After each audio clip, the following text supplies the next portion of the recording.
Assalamu alaikum. Après la mort d'une personne, son âme sera renvoyée dans son corps à l'intérieur de sa tombe. Maintenant, ce sera le tour de la tombe, et que dira la tombe? La tombe dira « Je connais tous les gens qui m'ont marché dessus, mais c'est toi, Abdullah, que j'ai détesté le plus. Je t'ai attendu tout ce temps. J'ai attendu que tu viennes à moi. Maintenant que tu es venu me voir, aujourd'hui, je vais te faire payer le prix.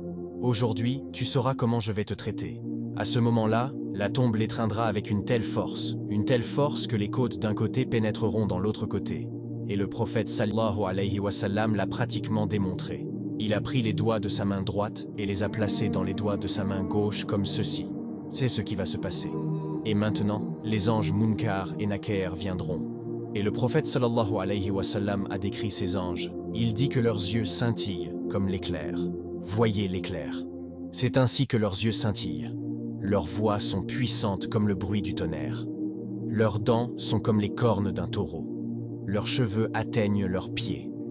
La distance entre leurs épaules est de plusieurs kilomètres. Si vous voulez couvrir la distance d'une épaule à l'autre, il vous faudrait plusieurs jours. Il n'y a même pas une once de pitié dans le cœur de ces gens. Leur miséricorde ne s'adresse qu'aux vrais croyants. Chacun d'eux porte un marteau d'acier. Mes chers frères et sœurs, même si tous les humains et tous les djinns se réunissaient pour soulever un de ces marteaux, ils n'y arriveraient. Ils ne pourraient même pas le bouger d'un pouce. Ils ne pourront pas bouger d'un millimètre. Ils viendront le voir dans sa tombe. Ils lui feront des reproches. Ils lui feront de tels reproches. Tous les os de son corps commenceront à craquer. Ils lui feront des reproches sur chaque os. Il s'évanouira. Quand il reviendra à lui, ils lui poseront les 3 questions. Qui est ton Seigneur? Quelle est ta religion? Qui est ton prophète? Qui ne connaît pas la réponse à ces questions? Mon Seigneur est Allah, ma religion est l'islam, et mon prophète, et messager, est Muhammad. C'est simple. Mais si tu n'as pas vécu une vie conforme aux enseignements d'Allah et de son messager, tu ne pourras pas répondre à ces questions.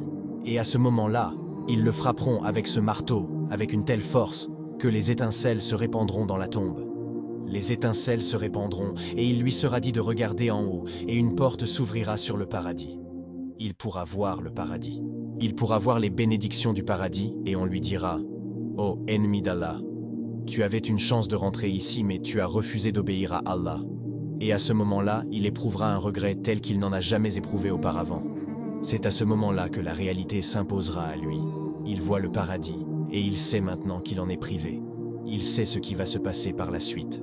Puis, une porte sera ouverte vers l'enfer, et il sera dit « Ô ennemi d'Allah, voici ta demeure parce que tu as désobéi à Allah. Allahu Akbar. » Hadith de Bara ibn Azib. Après les questions, un interlocuteur criera « Donnez-lui les vêtements de l'enfer, donnez-lui la literie de l'enfer et ouvrez une porte vers l'enfer. » Par la suite, un homme entrera dans cette tombe. Et cet homme est laid de visage, ses vêtements sont laids, et il pue. Il viendra dans sa tombe, et il commencera à se moquer de lui. L'homme dans sa tombe dira « Qui es-tu toi ?» L'homme laid et répugnant lui répondra « Je suis tes œuvres, je suis la représentation de tes œuvres. Quelles sont mauvaises ces œuvres ?» Et voilà le jugement dans la tombe d'une personne mécréante, et c'est tout le contraire d'un bon croyant. Donc mes frères et sœurs, tâchons de faire du bien tant qu'on en a l'opportunité, tant qu'on est en vie. Et Allah sait mieux. Qu'Allah nous guide et nous préserve des tourments de la tombe. Amin.